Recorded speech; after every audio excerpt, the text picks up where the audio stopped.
So thank you, Becky. So I'm the guy between you and lunch. I always seem to get this slot.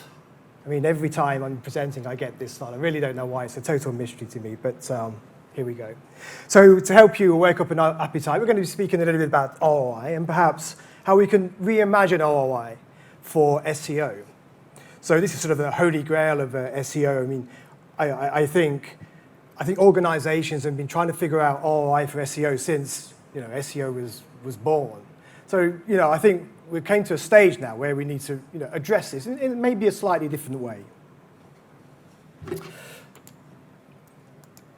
So ROI really matters now. So post-COVID, what we've seen with help from our colleagues at Gartner is that there's been a shift in the investment in marketing. So CMOs have been investing slightly differently in marketing. And what we've found is that there's sort of a reevaluation of the combination of online channels and offline channels. We've started to see more investment in offline channels. So offline is kind of making a bit of a comeback. So print, TV, radio, and so on.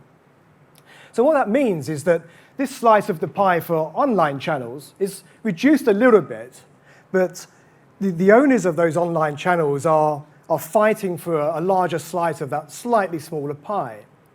And because of that, these online channels are under more pressure to say, well, the ROI of our investments is going to be X or Y, and they really need to improve their justification of investments in these channels with this smaller part of the pie. But also, brands are looking at making ROI more sustainable. So I'll speak up about paid in a little bit in a moment. So paid is amazing, but once you stop paying for paid, your traffic typically drops off a cliff. So with ROI, we know that's not the case. So this is really interesting for brands who are looking for that sort of more sustainable investment, return on investment. But the good news is, of those channels, of those digital channels, SEO is the one that's increasing the most. So SEO is receiving much more investment compared to other channels. So the interest in SEO continues to increase. SEO, it's in the spotlight. But the thing is, because it's in the spotlight, there's greater scrutiny on that channel, and therefore there's more pressure for those channel owners, for the SEO managers, to return amazing results.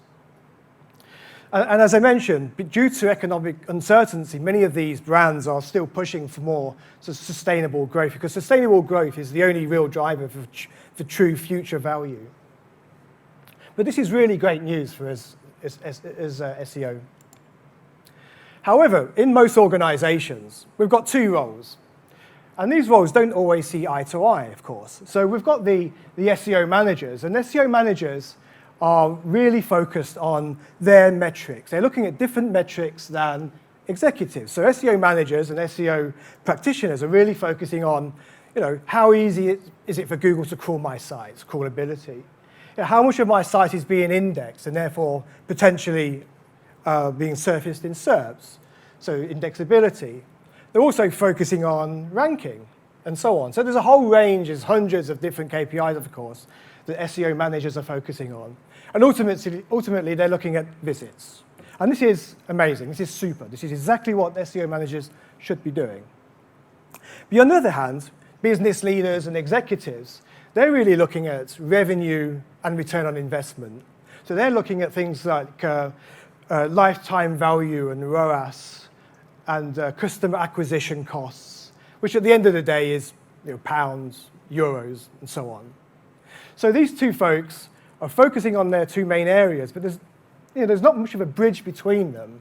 So often they're not on the same page. So this is a challenge.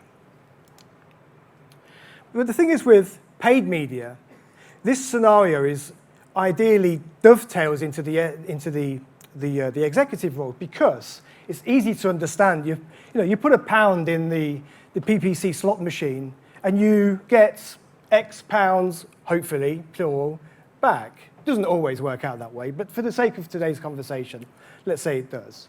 So it's pretty simple. You put £1 in, you get £2 back, or whatever the ROAS is. But also, it's easy for executives to understand the value of paid because we have models like ROAS. So we all know ROAS. Executives and business leaders use it all of the time, and it's a very, very simple way to understand how many pounds you're going to get back if you put £1 in the PPC slot machine. And also, the results are immediate, right? So, if we consider the use of last touch attribution, these media managers can claim that revenue, almost in real time because they're starting to get results as soon as the campaign goes live. There's no latency involved with paid, really.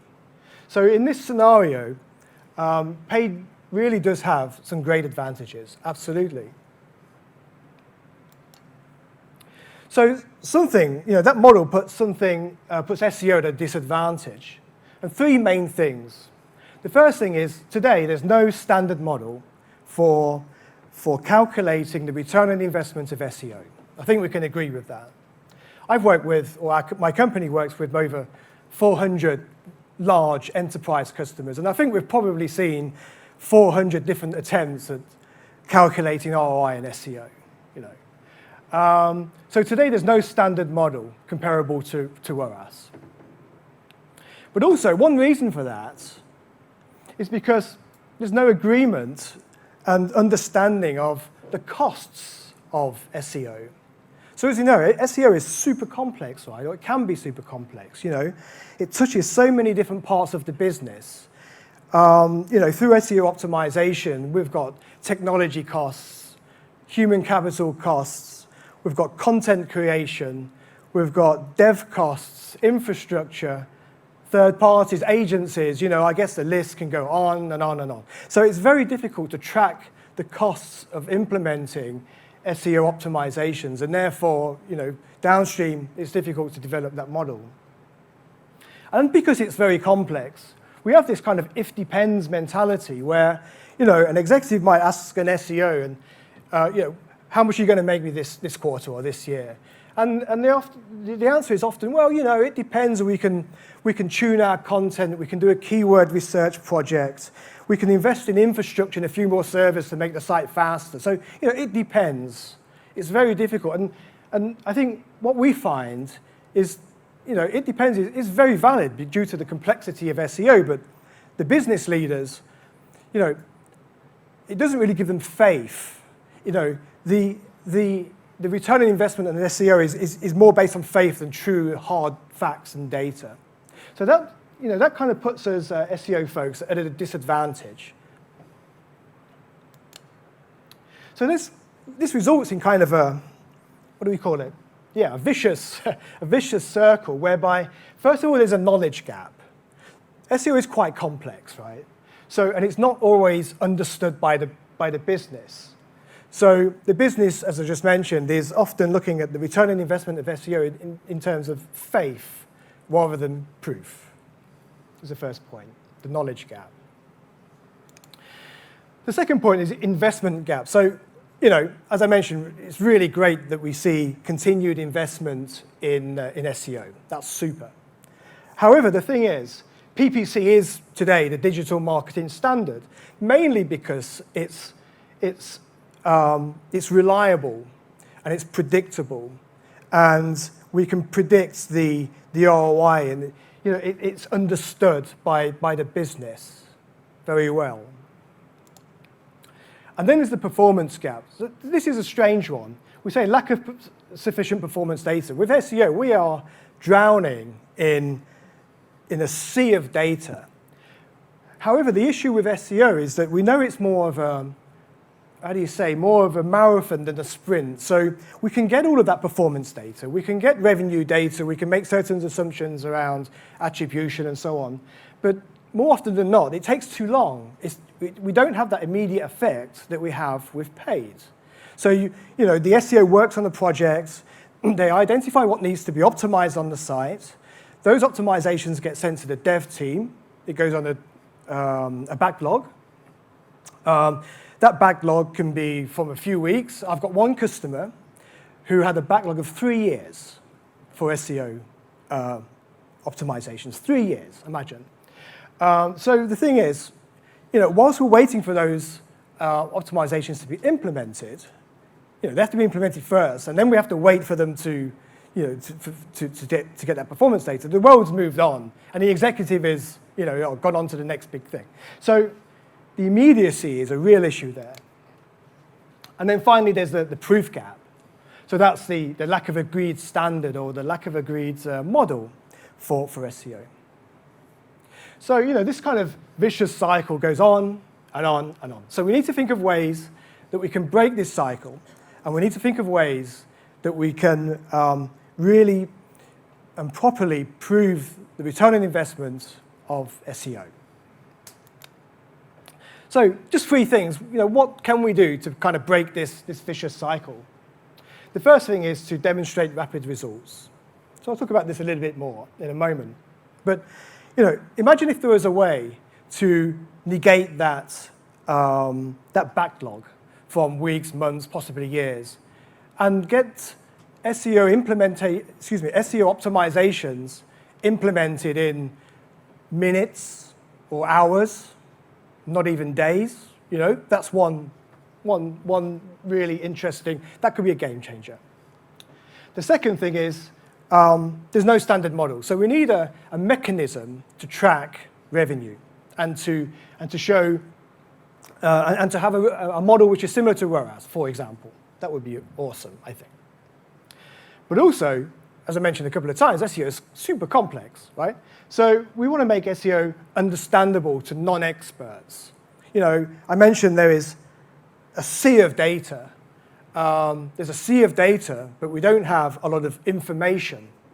And we don't present that information in a very consumable way to executives. So if we can make it more understandable to business leaders, executives, and non-SEO experts, that would be great. So these are 3 things I think we can do to disrupt this vicious circle. And the good news is, I don't know if you can see it at the bottom, but progress is being made. It is good news, and there's a lot of progress being made, and I think we're going to see a lot more progress going forward.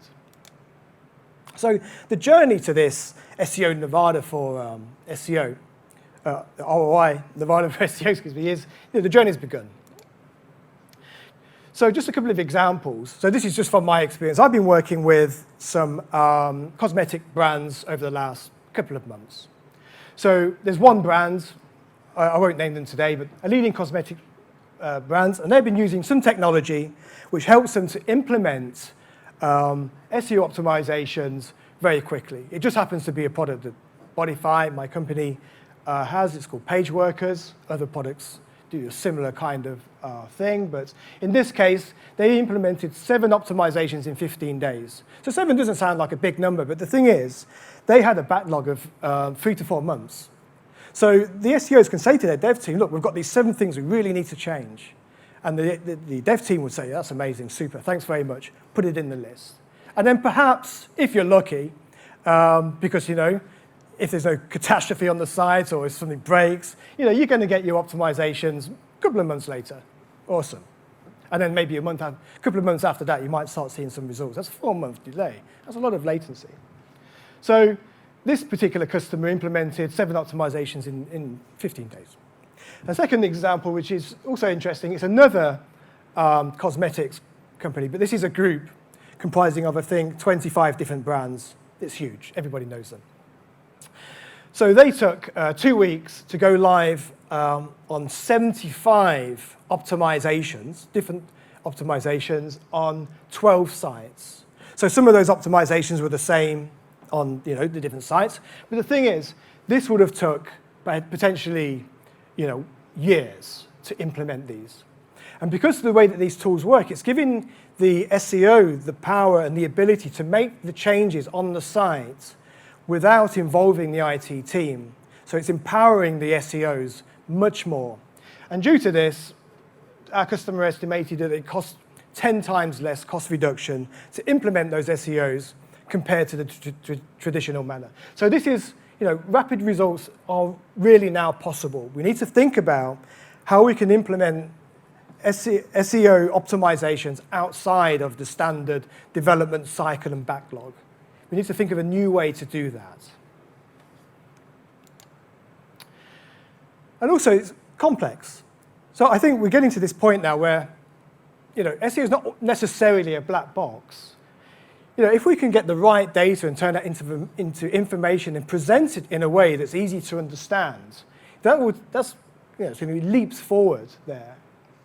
Excuse me. But also, if we can start to implement and integrate our SEO data, so that's our technical data and our performance data, with other data sources such as paid, perhaps data regarding offline investments, we can then provide that full sort of picture of marketing investment and where does SEO sit on, where's the SEO cursor on that online investment line.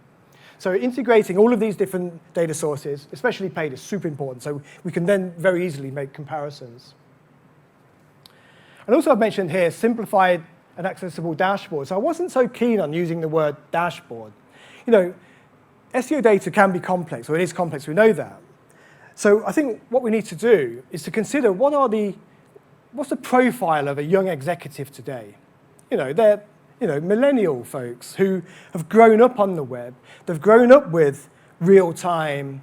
They've grown up with collaboration, customization, message platforms, Slack, WhatsApp, and everything else. We need to provide the mechanism to surface these SEO insights through channels which those folks will easily consume.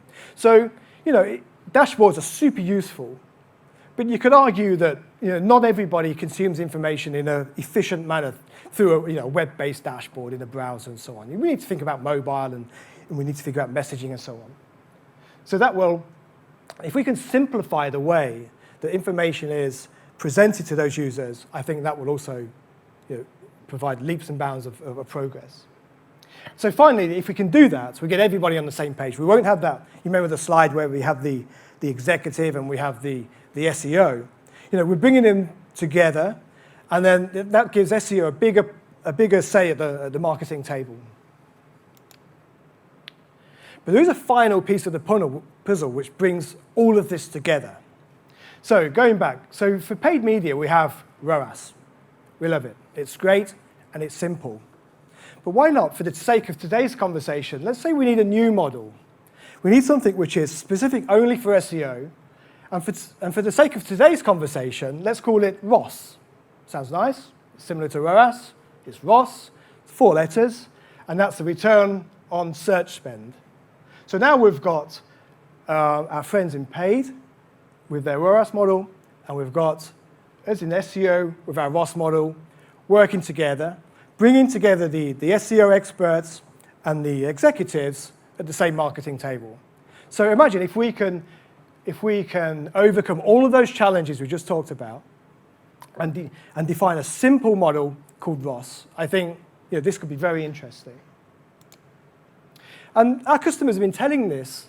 We've been speaking to our customers about this concept for the last 3 years, I think, about 3 years. And things they tell us is, if we had a model like this, it would allow paid and organic to work much more closely together, and they will work in harmony, harmony with paid and ROS, imagine. It'll bring the SEOs and the executives on the same page, again, at the same marketing table. That will really help us. SEO would be much more actionable, just like PPC campaigns, if we could solidify ROI in a simple model. And very interestingly, if we had this model, we can apply it retrospectively. So we can see how successful SEO has been in the past and use this to gain even more budget in our SEO, for our SEO activities. So these are just a couple of examples of what our customers have been telling us. And these are very large organizations, typically very large sites, millions of pages, millions and tens of millions of pounds, dollars, euros investments in paid. So I just want to leave that hanging there. I'm kind of interested in sort of what's your view on this. You can come and speak to us at booth number 9, I think, the purple one. Are we talking nonsense? Is this useful? what do you think? Is this useful? And what difference would it make to your business? And finally, the most important thing is it possible, given all of those complexities? So we'd be really interested to speak with you folks, to learn and to see how we can bring this ROS model to fruition. So I'll end there. It's time for lunch. So thank you very much, and bon appétit.